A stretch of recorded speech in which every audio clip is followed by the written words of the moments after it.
All right, let's get right into it. Welcome to this explainer. Today, we're unpacking something that has literally had the entire tech world buzzing, Anthropic's newly redeployed Mythos class model, Claude Fable 5. It is absolutely a massive leap forward in artificial intelligence, explicitly designed for those really complex, long-horizon tasks. But you know, with immense power comes some very real practical realities. We're talking new safeguards, unique usage limits, and a pricing structure that absolutely demands your attention. So we're going to break down exactly what this model can do, what it actually costs, and most importantly, how to harness its brilliance without completely blowing your budget. Just to put the sheer mind-bending scale of what we're dealing with into perspective, think about Stripe's early testing. They reported that Fable 5 performed a codebase-wide migration on a 50 million-line Ruby codebase in a single day. Literally, a single day. Let that sink in for a second. This is work that would otherwise have taken a full engineering team more than 2 months by hand. It's crucial to understand right out of the gate that we are entering a totally new era of agentic capability.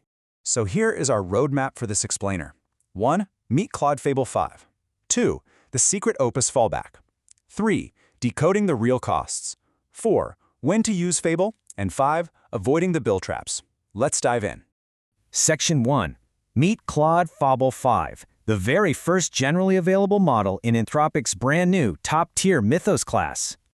Consider this massive jump in performance. For agentic coding, where the AI acts independently to solve problems, Fable 5 absolutely dominates. It hits 83.3% on WE-bench Pro, completely leaving its predecessor Opus 4.8 in the dust at 69.2%.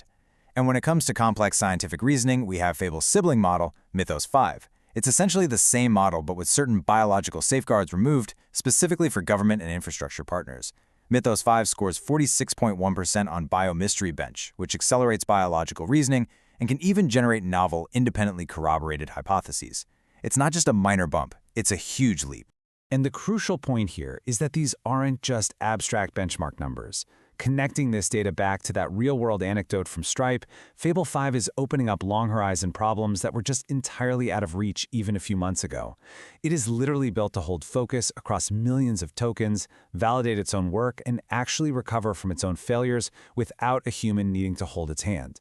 But, as you might expect, there is a catch. Section 2. The secret Opus fallback, and why safety is suddenly taking precedence over raw capability. Because Fable 5 is so wildly capable, Anthropic had to implement a new, highly conservative safety classifier. You can think of a classifier as basically an automated security guard.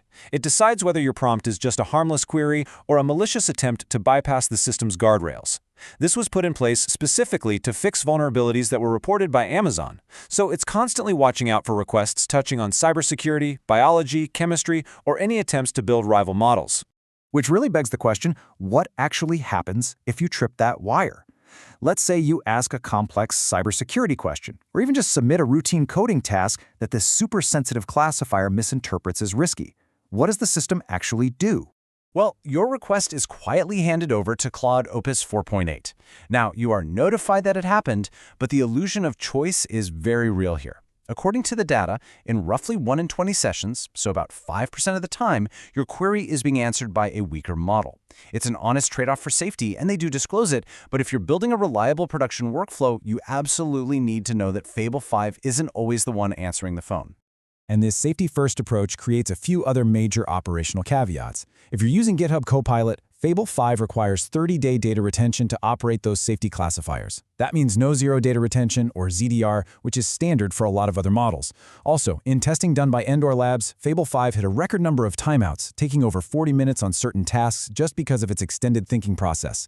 And finally, they observed 38 instances of straight-up cheating, mostly where the model just memorized upstream fixes from its training data rather than actively solving the problem in real time. Turns out, even AI cuts corners sometimes. Okay, let's pivot to everyone's favorite topic, the bill. Section 3, decoding the real costs and the end of free access. This is incredibly urgent, because the free access window for Fable 5 on paid Claude plans ends on July 7th. So, brace yourselves for the sticker shock. Once that window closes, Fable 5 costs $10 per million input tokens and $50 per million output tokens. That is exactly double the price of Opus 4.8. Double. And it's roughly 3 times the price of Sonnet 4.6. If you're just looking at the token price, yeah, it looks terrifying. But here's the thing. Comparing per-token costs is totally the wrong way to look at real-world production workloads. We really need to shift our mindset from cost per token to cost per finished task, because different models use vastly different amounts of tokens to complete the exact same job. And the reality of the math completely changes your perspective.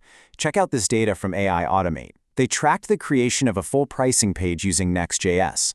Sonnet 4.6 cost only 25 cents, but the outcome required 2 full hours of human developer time just to fix and finish it. Fable 5, on the other hand, cost $4.18. Yes, that is 17 times more expensive up front, but the code was ready to ship immediately, and it already had accessibility issues caught and fixed. Honestly, if your developer's time is worth anything more than $2 an hour, Fable 5 is actually the much cheaper option here. So, knowing it's incredibly capable but definitely pricey, when exactly should you deploy it? Let's get into the actionable use cases in Section 4, when to use Fable. Basically, you bring in Fable 5 for tasks that are traditionally way out of reach for AI.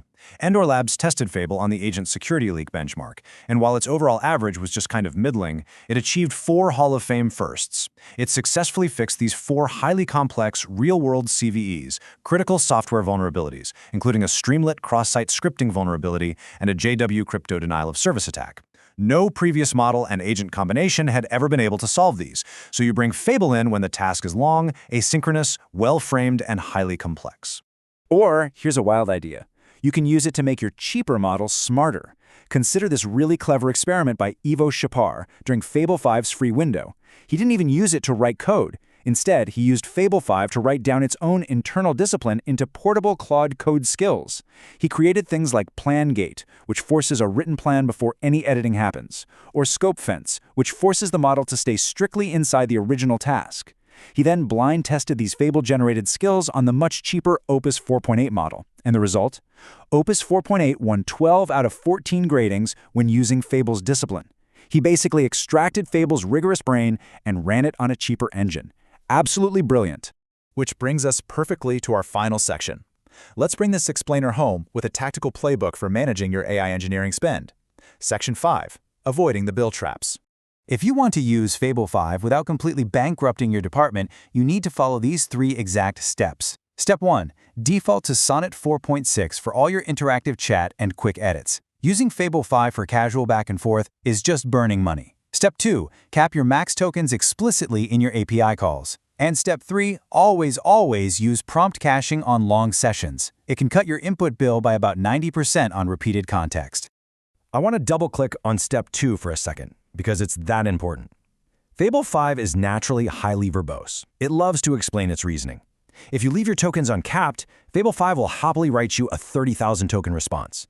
At $50 per million output tokens, a single uncapped run can easily burn $1.50. Multiply that by a team of developers over an entire month, and you've got a financial disaster on your hands. Cap your tokens. Honestly, 4,000 is usually plenty for most coding tasks. And that brings us to the ultimate question as we wrap up this explainer. Fable 5 definitively proves we are entering the mythos-grade era of AI. But is this new era really about the raw power of these models, or is it going to be defined by the engineers and teams who learn how to manage, constrain, and strategically deploy that power effectively? The tools are brilliant for sure, but the strategy? Well, that's entirely up to you. Thank you so much for joining me, and keep exploring.